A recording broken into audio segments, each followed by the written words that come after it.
Welcome back. We just finished our finish reloading function, which will get called in our animation blueprint, triggered by an anim notify. Now this is going to update our weapon's ammo as well as our own carried ammo in our ammo map.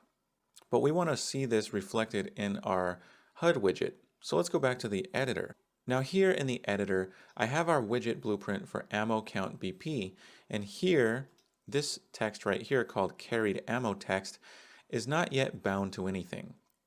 Now we saw with our weapon ammo that we could simply bind this directly to a variable by hovering over shooter character and equip weapon and finding our amount for ammo. But for this one, we need to access a map and index the correct ammo type. So we're going to need to create a binding function for this. Right next to the text bar, there's a bind button. We're going to create a binding. So click on create binding. This gives us a function for binding this value. Now the first thing I want to do is create a local variable for the return value. I'm going to create this local variable here and call this return text.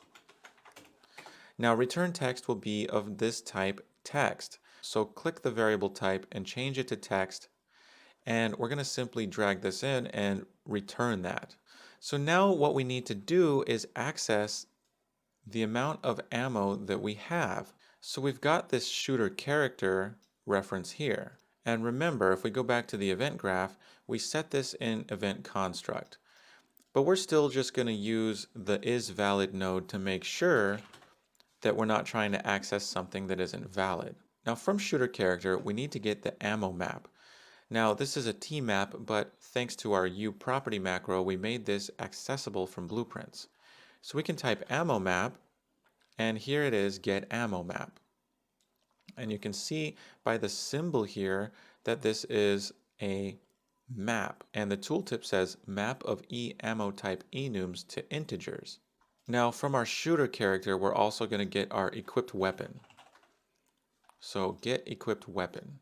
And from equipped weapon, we want to get the ammo type. Now, if you don't see it here, we might have to actually close out of the editor and restart it so that Blueprints is updated with the information that equipped weapon has an ammo type.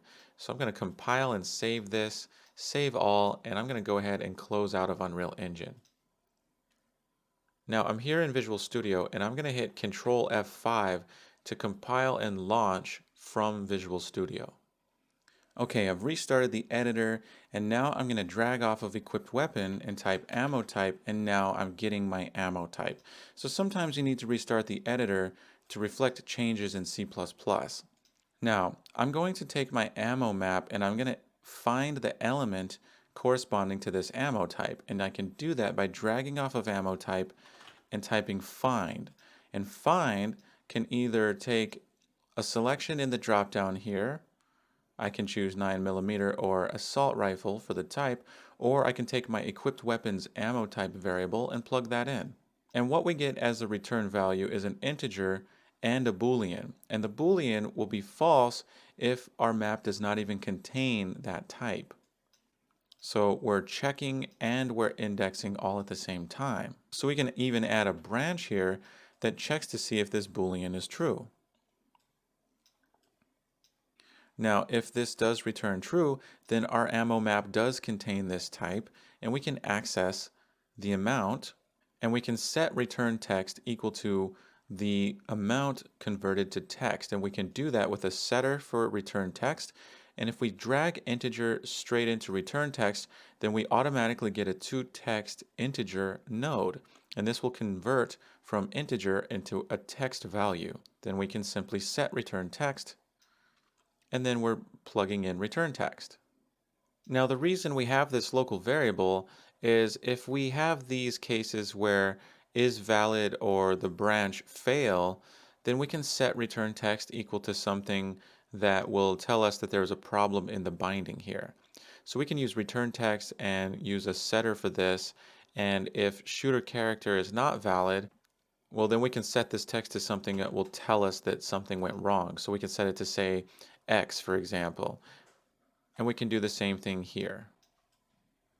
So that way, if our return text is X, then we know that one of these nodes failed. So let's compile this.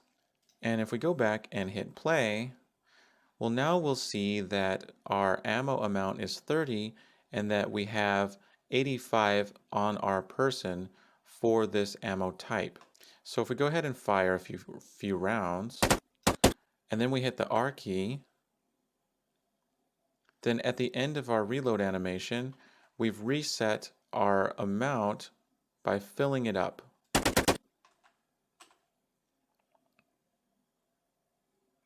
And we'll also see that our carried amount, the amount on the right, will be decremented by the amount that we've reloaded. So if I go ahead and shoot one round and hit reload,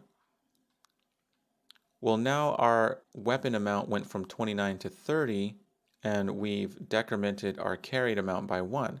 So let's look at this again. Our carried amount is 75. I'll go ahead and shoot off 2 rounds and reload. And now we have our carried amount at 73. Now, the last thing to check is the automatic reload. So I'm going to shoot, and I'm going to get down to our last round here. And as soon as I fire the last round, we should get an automatic reload without pushing any buttons. So I'm going to fire the last round here. And there's our automatic reload, and we've reloaded another full magazine. So now our HUD is updating with our ammo amounts, and that is all looking great. So that will go ahead and conclude this video. The next thing we're going to do is bind our weapon name. And so you can see down here it says machine gun, and this is just hard-coded in our ammo count widget. In the next video, we're going to go ahead and bind that to our weapon's name, the submachine gun text here. So we'll see you in the next video.